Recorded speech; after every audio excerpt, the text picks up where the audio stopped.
Olá, queridos. Pastor José Celestino, do Instituto Bíblico Aliança de Paz, São Paulo, tudo bem? Passando para a nossa aula de profetas maiores. Hoje nós vamos tratar do profeta Isaías, Ezequiel, Jeremias e Daniel. Esses 4 profetas são chamados na nossa teologia ocidental de profetas maiores.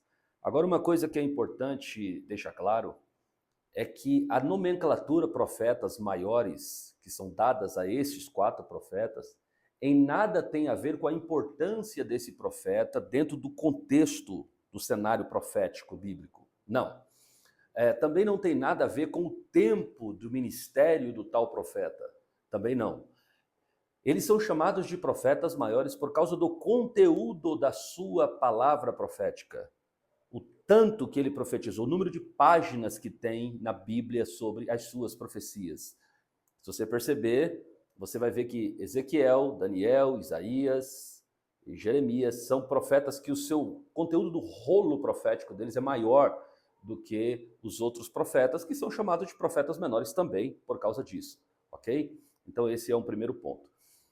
Um outro ponto importante de se analisar, quando vamos falar sobre profetas maiores, é que ele não foi disposto aqui na Bíblia numa ordem em que eles foram escritos, ok? O primeiro livro, sim, o livro de Isaías é um profeta anterior aos outros 3. Então, o Isaías está no tempo certo, está no local certo. Depois, o outro profeta seria o profeta Jeremias, mas aqui é o profeta Ezequiel. Então, Isaías, Jeremias, Ezequiel e Daniel. Ezequiel e Daniel são profetas contemporâneos, profetizaram mais ou menos na mesma época, ok? Então vamos lá. A lição 14 sobre profetas maiores e traz como objetivo principal entender o papel messiânico desempenhado por Isaías e entender a restauração exigida por Deus através do profeta Ezequiel. O texto base está em Isaías capítulo 5 e versículo 1, que diz: agora cantarei ao meu amado o cântico do meu querido a respeito da sua vinha. O meu amado tem uma vinha no outeiro fértil, e cercou-a, e limpou-a das pedras, plantou-a de excelentes vides, edificou no meio dela uma torre, também construiu nela um lagar, e esperava que desse uvas boas, porém deu uvas bravas. Agora, pois, ó moradores de Jerusalém, homens de Judá, julgai, vos peço, entre mim e a minha vinha. E aí continua o texto. Que mais poderia eu fazer à minha vinha que eu não lhe tenha feito? E como, esperando eu que desse uvas boas, veio a produzir uvas bravas.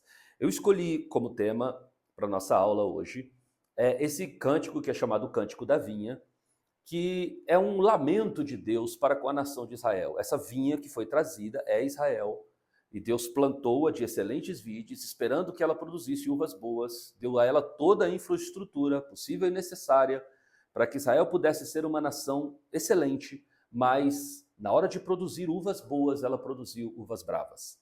E aí Deus está, no próximo verso poético, eximindo-se da culpa de Israel estar naquela situação. Deus disse: que mais poderia eu ter feito à minha vinha que eu não lhe tenha feito? E como, esperando eu que ela me desse uvas boas, ela veio a produzir uvas bravas.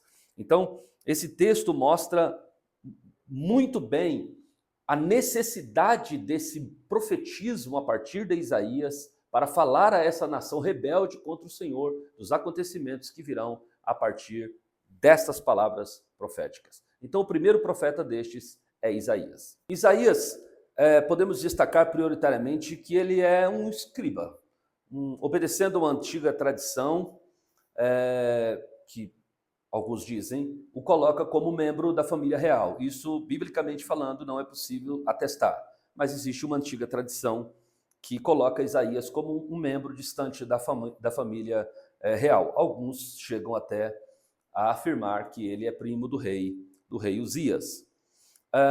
Entretanto, tais informações não são facilmente possíveis de comprovar. Isso se deve ao fato de Isaías ser um profeta, a princípio, palaciano. Ele é um profeta palaciano, mas assim, o fato de Isaías ser o profeta palaciano não era algo que ocorreu apenas com Isaías. Outros profetas também eram considerados profetas palacianos. O exemplo claro disso é o próprio Natã. Natã tinha trânsito livre, ele era um profeta do palácio, um profeta palaciano. Então, não é só porque ele morava no palácio, estava no palácio, tinha o seu habitat profético no palácio de Israel, que ele era, ou necessariamente fazia parte da família real. Isaías era um profeta casado e pai de 2 filhos, que tinham nomes proféticos, Sear Jazube, ou um resto volverá, e Maer Salal Hasbaaz, que é desejo, despojo, presa segura. Os nomes hebraicos. Os nomes dos filhos foram dados no contexto do julgamento de Deus contra os assírios, porque Deus, nesse momento do ministério profético de Isaías, estava promovendo um julgamento pesado contra a Síria. Lembrando que foi Isaías que profetizou a restauração do Reino Norte. Né? No capítulo de número 9, ele diz que a terra de Zebulon e a terra de Naftali, ela foi entenebrecida num primeiro momento, tornou-se em trevas no primeiro momento, mas que nos últimos tempos Deus iria enobrecê-la junto ao caminho do mar, além do Jordão, a Galileia dos gentios. E aí ele profetiza que o povo que andava em trevas, de repente virá uma grande luz, e aqueles que habitavam na região de sombra de morte, a luz iria raiar para eles. Então essa profecia de Isaías fala sobre o julgamento de Deus contra os assírios, que tinha, alguns anos antes, promovido uma grande destruição lá no Reino Norte. O interessante é que a chamada de Isaías se deu num contexto de Deus não ter ninguém no Reino Norte para entregar a sua palavra profética. Veja que, a essa época, Israel tinha era uma divisão, eram duas nações, Reino Sul e Reino Norte. O Reino Norte governado por Jeroboão e seus descendentes, e o Reino Sul eram os descendentes de Davi. Então veja que a capital deles era diferente, um culto diferente foi estabelecido no monte, por isso que a mulher samaritana, no capítulo 4 do Evangelho de João, disse: os nossos pais adoraram neste monte, eram os montes de Samaria, onde altares foram construídos a Deus, uma forma de imitar o culto que era feito no templo em Jerusalém. Enfim, esse tipo de culto diferente foi condenado por Jesus. Ele disse: olha, nós sabemos que a salvação vem dos judeus, e é lá em Jerusalém que se deve adorar, é por isso que os judeus estavam adorando em Jerusalém até então. Mas a hora chegou que verdadeiros adoradores adorarão o Pai em espírito e em verdade. Então veja que nessa época de divisão de Reino Sul e Reino Norte, então profetas do Reino Norte profetizavam no Reino Norte, profetas do Reino Sul profetizavam no Reino Sul. Não havia, em muitas dessas épocas, um profeta nacional que pudesse falar a todos. Né? Então, Deus tinha uma necessidade de um profeta que falasse a toda a nação. Enquanto Isaías está profetizando a partir de uma vida palaciana, Deus precisava de promover uma transformação na vida de Isaías, para que Isaías pudesse deixar ali o seu contexto de Judá, para ser um profeta internacional, um profeta que profetizaria também da parte do Senhor ao Reino Norte. E isso aconteceu quando ele sai do palácio e ele vai para o templo, e ele, contando o seu testemunho, no capítulo de número 5, diz: no ano que morreu o rei Uzias, eu vi o Senhor assentado sobre um alto sublime trono, o seu séquito enchia o templo, os serafins estavam acima dele. Interessante que essa profecia de Isaías é a única profecia bíblica que cita essa classe de anjos chamados serafins. Os serafins estavam acima dele, cada um tinha 6 asas. Tudo que conhecemos de serafins na Bíblia inteira foi Isaías que trouxe como conteúdo profético. Os serafins estavam acima dele, cada um tinha 6 asas, 2 cobriam o rosto, 2 os pés, com 2 voavam. Clamavam uns para os outros, dizendo: Santo, Santo é o Senhor dos exércitos, e toda a terra está cheia da sua glória. Então veja, Isaías tem esse encontro com a glória de Deus, e logo depois desse encontro, a Bíblia diz, ele contando o seu testemunho, disse: então um dos serafins voou para mim, trazendo na sua mão uma brasa viva que tirara do altar de Deus como tenaz. Porque quando Isaías viu aquela visão, ele caiu no chão como morto, e disse: vou morrer, porque os meus olhos viram o Senhor dos exércitos. Então o serafim voou para ele, tocou nos lábios dele e disse: o teu pecado foi tirado, a tua iniquidade foi tirada. Então, depois daquela transformação dos lábios do profeta Isaías, então há um chamamento divino para o profeta: a quem enviarei e quem há de ir por nós? É bem verdade que muitos usam esse pequeno conteúdo profético, a quem enviarei, e faz um link com Cristo, Deus dizendo para Cristo: a quem enviarei, como se Deus tivesse feito um chamamento no céu, abrindo a possibilidade de alguém vir salvar a humanidade. Isso não é verdade. A Bíblia diz em João 3,16 que Deus amou o mundo de tal maneira que deu o seu Filho unigênito. Não foi uma proposta, Deus deu o seu Filho unigênito, assim como Abraão deu Isaac, Deus deu o seu Filho unigênito para que todo aquele que nele crê não pereça, mas tenha vida eterna. Então, a exegese legítima desse texto diz respeito ao próprio Isaías. Então, a quem enviarei e quem há de ir por nós é uma pergunta ao Isaías. A quem irá por nós onde? Ele estava no Reino Norte, no Reino Sul. Então, o que Deus está dizendo é que ele está procurando alguém que está disposto a sair da sua zona de conforto e expor-se aos perigos do Reino Norte. Então, a quem enviarei no Reino Norte? E quem há de ir por nós no Reino Norte? Então, Isaías coloca-se à disposição de Deus. Alguém pode me dizer: mas, professor, o Reino Norte já não tinha o profeta Elias e o profeta Eliseu? Sim, mas ambos tinham morrido. E agora o profeta que ficou no lugar de Eliseu era Geazi, que era profeta, mas leproso. E Deus não poderia contar os seus segredos proféticos a um profeta leproso. Nesse sentido, o Senhor então chama o profeta do Reino Sul, que vai fazer essa transição internacional para ir ao Reino Norte e profetizar. E a primeira profecia de Isaías ao Reino Norte se deu lá no capítulo de número 9. Inclusive, essa profecia é uma profecia que está linkada com Mateus capítulo de número 4. Porque a Bíblia diz em Mateus capítulo 4 que Jesus, ouvindo dizer que João estava preso, deixou Nazaré e foi habitar nas regiões de Zebulon e Naftali, para que se cumprisse o que fora dito pelo profeta: terra de Zebulon e terra de Naftali. Além do Jordão, a Galileia dos gentios. O povo que andava em trevas, de repente vai ver uma grande luz, e os que habitavam na região da sombra da morte, a luz vai raiar. Então, esse conteúdo profético falado por Isaías durou mais de 700 anos para se cumprir. Ou seja, aquela região que foi tão devastada pelos assírios, que foi a região de Zebulon e de Naftali, que ficou conhecido como Galileia das Nações. A palavra Galileia significa reunião dos povos, reunião das gentes. Aquele lugar, que era um lugar de tanta vileza, de tanta destruição, Deus iria enobrecê-la no segundo momento. E como é que Deus faz o enobrecimento daquela região, cumprindo as palavras proféticas de Isaías? Porque Jesus foi chamado de o Galileu.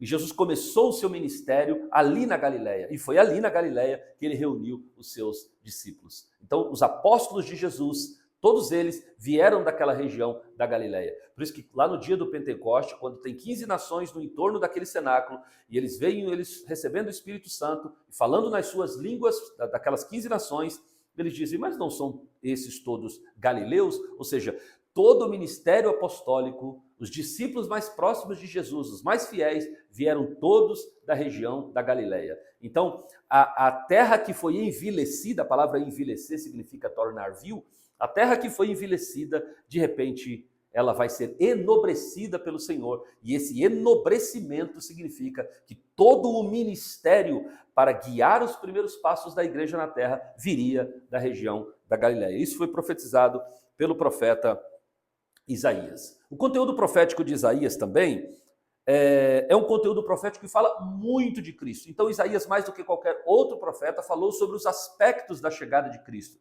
Foi a Isaías que Deus revelou o nome do seu filho, como seria a chegada do seu filho, a condição de Israel quando seu filho chegasse, os nomes do seu filho. Até mesmo foi a partir do profeta Isaías que foi revelado a grande profecia de que uma virgem, o Senhor Deus daria um sinal a Israel, é que uma virgem engravidaria e daria à luz a um filho que salvaria o seu povo do seu pecado. Então, por isso que Isaías, por conta da quantidade de detalhes que ele fala sobre a chegada do Messias, Isaías é chamado, é considerado na teologia como o profeta messiânico. O livro do profeta Isaías contém 66 livros, sendo que os primeiros 39 capítulos se passam dentro de Jerusalém em seus termos, e os 27 capítulos seguintes refletem o cativeiro babilônico e alguns acontecimentos até posteriores ao cativeiro babilônico.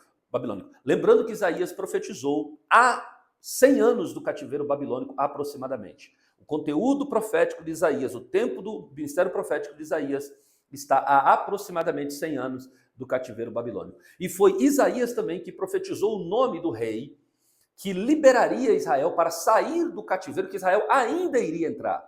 Então, foi Isaías que profetizou isso, tanto que Daniel, que estava lá na corte, nós já vamos falar sobre o Daniel, ele traz o livro para o rei e diz, olha, há uma profecia sobre você, você é o Ciro, Deus falou sobre você, através do profeta Isaías, que profetizou que você liberaria o povo de Deus. Então foi a partir desse conhecimento profético que Daniel trouxe a Ciro, que Ciro assinou a liberação de Israel. Israel pôde voltar à terra, ou à sua terra, a Israel. Do capítulo 40 ao 46, então, como eu disse, é que o profeta se debruça inteiramente sobre esse tema que o faria ser considerado profeta messiânico. Ele fala sobre o Cristo.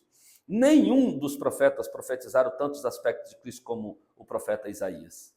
E ele é chamado de o profeta messiânico também por causa disso. Agora vamos ao profeta Ezequiel. Ezequiel era da classe sacerdotal. Ezequiel foi chamado por Deus mesmo para profeta, mesmo sendo da classe sacerdotal. Ele não é o primeiro. O profeta Jeremias também aconteceu isso. O profeta Jeremias era de uma família sacerdotal, mas Deus o chama desde o ventre para ser profeta. Então Ezequiel era sacerdote do Senhor. E assim como outros nobres de Israel, ele também foi levado ao cativeiro babilônico. Foi levado ao cativeiro babilônico e se estabeleceu junto ao rio Quebar. Próximo dele tinha um assentamento dos judeus pobres que tinham sido levados como escravos para a Babilônia. E lá, entre os judeus pobres, foi onde inicia-se o ministério profético de Ezequiel.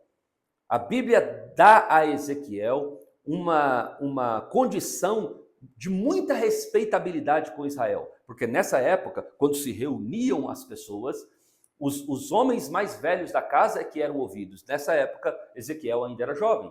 E Ezequiel é aceito pelos cativos de Judá que estão na Babilônia como um homem de Deus. A Bíblia diz que ele estava entre os cativos de Israel, junto ao rio Quebar, e as visões de Deus e a mão do Senhor começou a vir sobre ele para exercer o ministério profético. Então precisamos entender que em 597 a.C., o rei Nabucodonosor vem, leva os nobres para lá, a casa real, o rei Joaquim foi levado também com a sua casa real, e eles são levados para a Babilônia, e lá começa um povo que vai morar ali junto ao rio Quebar por aproximadamente 70 anos. O nome do profeta Ezequiel significa Deus fortalece, ou Deus me torna forte. Esse é o significado hebraico do nome de Ezequiel. Ezequiel, o profeta, era casado e a sua esposa acabou falecendo de modo repentino durante o cativeiro. Esse fato aconteceu um pouco antes da cidade de Jerusalém ser completamente destruída em 586 a.C. Não é feita qualquer citação na Bíblia sobre os possíveis filhos de Ezequiel.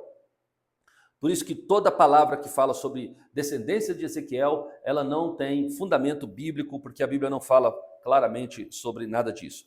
A súbita morte da sua esposa foi prometida por Deus, e o profeta foi fortemente proibido pelo Senhor de se prantear pelo triste acontecimento. Imagine, a esposa morre e ele é impedido pelo Senhor de chorar, de prantear, de ter o seu luto necessário pela sua esposa.